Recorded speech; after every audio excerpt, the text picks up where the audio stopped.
Honestly speaking बेटा मैं बहुत डिसपॉइंट हूँ आपसे। अच्छे खासे आपका दिमाग है, इतनी बेसिक चीज़ इतने दिनों से नहीं समझ आ रही। लाइक देखिए ना, you are going to do a CSS, तो आपको एक बेसिक चीज़, सिंपल सी एक बात मैं आपको कह रही हूँ, मेन टॉपिक, सब टॉपिक 1 सब टॉपिक 2 गिवन है, वेल एंड गुड, नहीं तो एक अज्यूम करना, बस इतना सा काम है। Life without controversy is no life, but why one should not choose the safe havens of conformism? पहले मुझे बताएं, हमेशा इसमें मैं आपको कहती हूँ पर्सोनिफिकेशन करें। पर्सोनिफिकेशन में कौन होगा? पर्सन कौन है? One individual one. शाबाश। दूसरा क्या है, इसकी इंटरप्रिटेशन बताओ मुझे।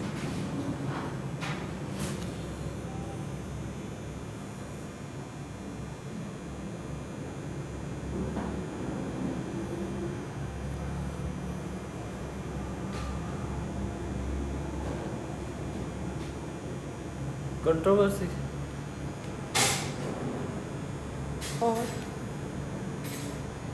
और कंफर्मिज्म। शाबाश।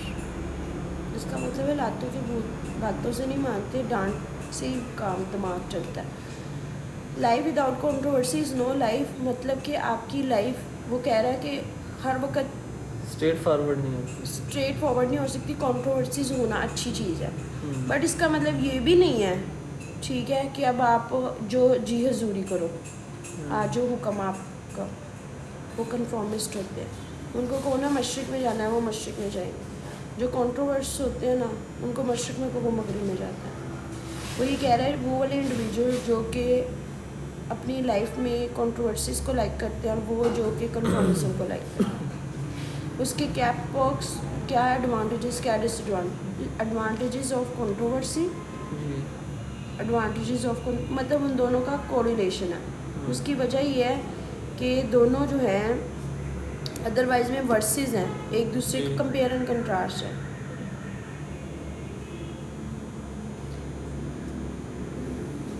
मेरा वेट कर रहे थे इसलिए मैं उसे बता। Are modern wars not holy wars? Main topic है वॉर्स। उसकी एक टाइप है मॉडर्न वॉर्स, सेकंड टाइप है होली वॉर्स। वो पूछ रहा है, पहले मुझे बताएं होली वॉर्स क्या होती है? ऐसी वॉर जो हम अपनी मुकद्दस चीज़ों के लिए, या कोई भी पिछले ज़माने में कोई अगर क्रिश्चियन थे तो वो अपने क्रिश्चियनिटी को सेव करने के लिए जो वार लड़ते थे, रिलीजियस के रिलेटेड। अब सही बात किया, होली चीज़ों के लिए भी नहीं, होली पर्सन के लिए भी रिलीजियस नहीं। अपने होली मज़हब वॉर्स के जिहाद है बेसिकली, जहाद। सरकास्टिकली यूज़ किया। Are modern wars not holy wars? जो आजकल की वॉर्स हैं, वो कह रहा है वो होली वॉर्स नहीं, Holy जिहाद war। नहीं। जी। पहले तो आपको डिसाइड करना पड़ेगा वॉर्स क्या है, और फिर आपको बताना पड़ेगा मॉडर्न वॉर्स क्या है। मॉडर्न वॉर्स कौन सी है? ये जो Proxy war। Intelligence, artificial, cyber, proxy, ये सारी इसके ही पार्ट है। जी। होली वॉर्स जिहाद के लिए, मज़हब के नाम पे जो वॉर्स लड़ी जाते हैं उनको होली वॉर्स कहते हैं। एग्जैक्टली। आगे इस साल में मैंने एग्ज़ाम दिए थे, and I pick this one. मैं एक कॉल ले लूँ।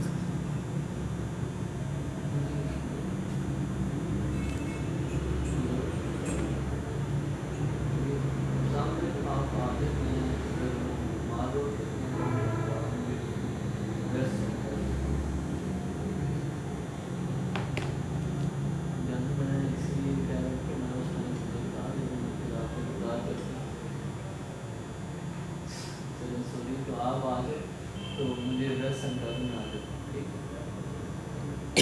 मैं उनके पास एक्चुअली इसलिए कॉल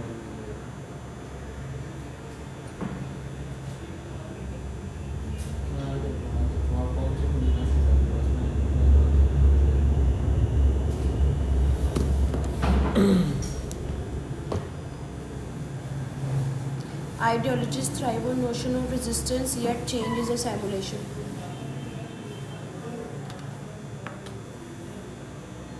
मेन टॉपिक क्या है? आइडियोलॉजी।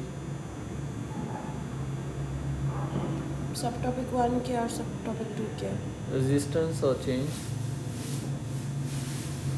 चेंज है, चेंज को फॉलो करना, एक्सेप्ट करना, एक्सेप्टेंस है या रेजिस्टेंस है? चेंज, एक्सेप्टेंस, पूरी बात लिखना, या change, resistance. You got it. Next, being a minority is a fate no one wants. Can nationalism be really inclusive? minority main topic.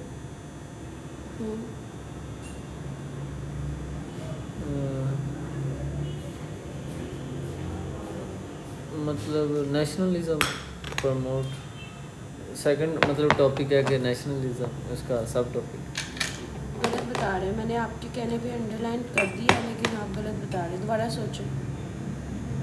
You need to try it again. Nationalism तो क्या remand logic पता होनी चाहिए।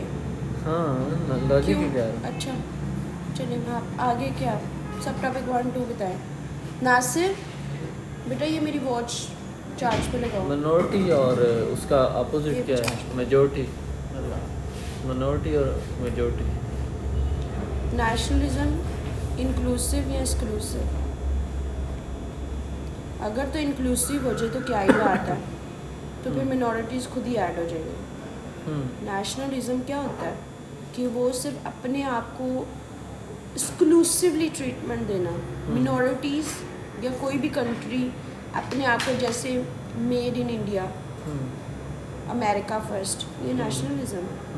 तो ये जो इनके agendas हैं वो अपने आप को प्रायोरिटी देते हैं, मेजॉरिटी पे मिनॉरिटीज़ को घास नहीं डालते। अगर मिनॉरिटीज़ को घास डाल दें और उनको मेन स्ट्रीमलाइन का पार्ट बना दें तो फिर वो तो डेमोक्रेसी हो गई ना। ठीक है, नेशनलिज्म ये है कि वो मेजॉरिटीज़ अथॉरिटी वाला कॉन्सेप्ट है। वो कहते हैं हम हमारे लिए एक चीज़ बनी है, हमने नेशन हमारी है तो हमारे पहले इंटरेस्ट मीट होने चाहिए। Minorities is nowhere. ठीक है, अगर वैसे तो वो कह रहा है, उसने सरकास्टिकली कहा है, कहता है मिनॉरिटी कोई भी बनना नहीं चाहता, कोई किस्मत से बन जाए तो बन जाए। किसका दिल करता है कि वो अहमदी में पैदा हो? किसका दिल करता है? वो अपनी मर्जी से तो नहीं होता ना, ये तो फेट है, कोई भी नहीं बनना चाहता। स्पेसिफिकली इन पाकिस्तान कहीं की भी बात, मिनॉरिटी हाँ ठीक है, अगर वो लेस इन नंबर्स होते हैं। अगर यूएसए तो उधर इस्लामिक कोई मुसलमान हाँ, वो कह रहे हैं minority, being a minority is a fate no one wants. Minority होना एक किस्मत में लिखा है, वो है। अब देखिए मुसलमान के घर बच्चा पैदा होगा तो मुस्लिम ही होगा ना, तो मिनॉरिटी है। अमेरिका में तो मुसलमान मिनॉरिटी में है, तो वो कोई भी बनना नहीं चाहता मिनॉरिटी। वो अब असल क्वेश्चन ये, can nationalism is really inclusive? अगर किसी को बात समझ नहीं आती तो असल बात ये है कि नेशनलिज्म पे ऐसे है, अगर तो नेशनलिज्म इंक्लूसिव हो तो हो जाए, तो और क्या चाहिए फिर? तो नेशनलिज्म का वो तो उसके थीसिस से अगेंस्ट हो रहा है। या नेशनलिज्म एक्सक्लूसिव कर दे मिनॉरिटीज़ को, वैसे ऐसे होता नहीं है क्योंकि वो अपनी ही नेशन को कवर अप करते हैं। Literature is a lonely planet of idealist. Main topic क्या, सब टॉपिक 1 क्या, सब टॉपिक लिटरेचर मेन टॉपिक आपका है। लिटरेचर मेन टॉपिक है और सब टॉपिक लिटरेचर, और सॉरी मेन टॉपिक लिटरेचर है और आइडियलिस्ट। सब टॉपिक 2 कौन सा? आइडियलिस्ट के ऑपोजिट होते हैं रियलिस्ट। वेरी वेल डन, शुक्र है। नाउ आई कैन से कुछ समझ आ रही है। चलिए next, feminism is not really, ये this is what I want. You must get the clarity of the topic. ठक ठक ठक ठक, ये नहीं कि सोच, उधर इतना टाइम नहीं होता आपके पास कि मैं सोच विचार कर लूँ। इसके बेस पे हम ब्रेनस्टॉर्मिंग करेंगे, इसके बेस पे हम मेन आउटलाइन बनाएंगे, फिर जाके कहीं हमारी इंट्रोडक्शन शुरू होना है। अगर आप इतना टाइम लगाएंगे प्रीलिम, और अगर यहाँ पे गलती कर जाएंगे तो फिर पूरे ऐसे आपका रॉन्ग। यही बच्चे गलती करते हैं। बताएं, feminism is not really a third world issue. जो ये मेन टॉपिक फेमिनिज्म है, और जो वो कहता है कि क्या ये अच्छा ठीक है, थर्ड वर्ल्ड कंट्रीज जो हैं हमारे, उनका ये मसला है। थर्ड वर्ल्ड के ऑपोजिट कौन है? जो होते हैं थर्ड वर्ल्ड से जो डेवलप्ड कंट्री होते हैं, first world country, America, develop countries, USA. Modernity is an non Indian project. मतलब मॉडर्निटी मेन टॉपिक है इसका। अनएंडिंग मीन के कॉन्टिन्यूसली होती रहती है, शाबाश। एंडलेस है ये। ऑपोजिट क्या है? ये क्या लिखा है? स्टैग्नेंट। ऑपोजिट अनएंडिंग का स्टैग्नेंट होता है ना। हाँ। ऐसे प्रोजेक्ट जो स्टैग्नेंट हो जाते हैं, जैसे कि इसीलिए उनको कंजर्वेटिव बोलते हैं, पास आउटडेटेड। ये नेक्स्ट नंबर 3 करें। More and more international military engagement by the United Nations is the world moving toward peace. Main topic military है, engagement, मिलिट्री के आगे engagement है, ठीक है। और सब टॉपिक ये है कि क्या ये पीस है या थ्रेट है। क्या बात है, ये चीज़ वॉर है या पीस है? हाँ। अच्छा, globalization is a rhetoric of the privileges and the capitalism. Privileged.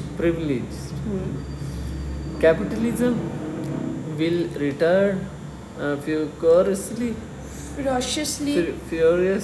ferociously। अच्छा आगे चले। As ever. हाँ।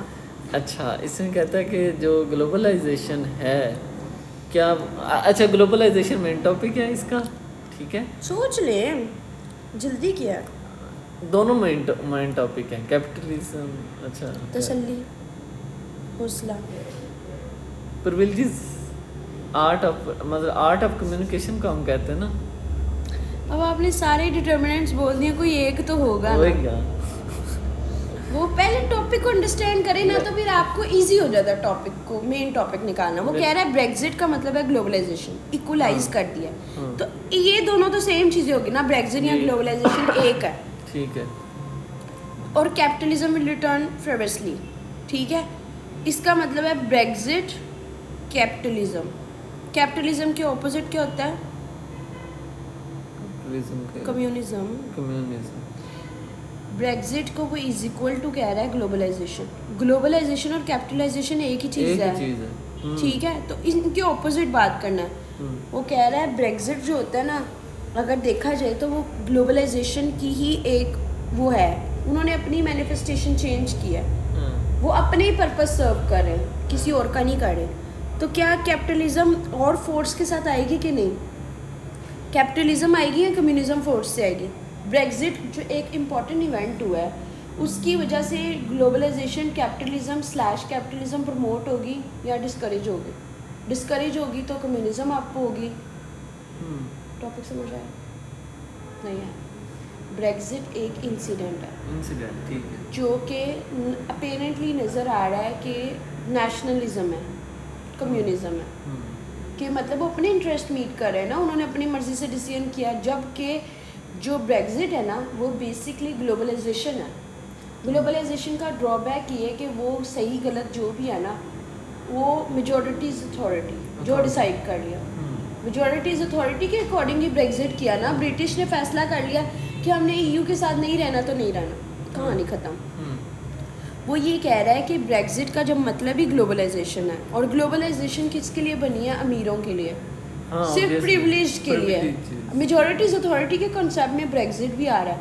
वो कह रहा है ब्रेक्जिट, और इससे ये ब्रेक्जिट एक इम्पॉर्टेंट इवेंट हुआ है, इससे ये पता लगता है कैपिटलिज्म जो है ना, वो दोबारा से प्रमोट होएगी। तो क्या आपके ख्याल से ब्रेक्जिट कैपिटलिज्म को प्रमोट कर रही है, और इससे ये चीज़ एंगल समझ आ रहा है कि कैपिटलिज्म दोबारा से आएगी और ज़्यादा फोर्स के साथ आएगी? यस और नो? अगर तो कैपिटलिज्म उसको आ रही है ब्रेक्जिट की वजह से, ठीक है, नहीं तो कम्युनिज्म, ठीक है। Is colonial mentality impeding Pakistan progress? Main topic colonial mentality. Subtopic 1 impeding hurdles होता है ना, हर्डल्स, किसी चीज़ को रोकना। हर्डल्स के ऑपोजिट क्या है? कॉलोनियल मेंटालिटी प्रोग्रेस करवा रही है या हर्डल कर रही है? बस आज के लिए इतना ही।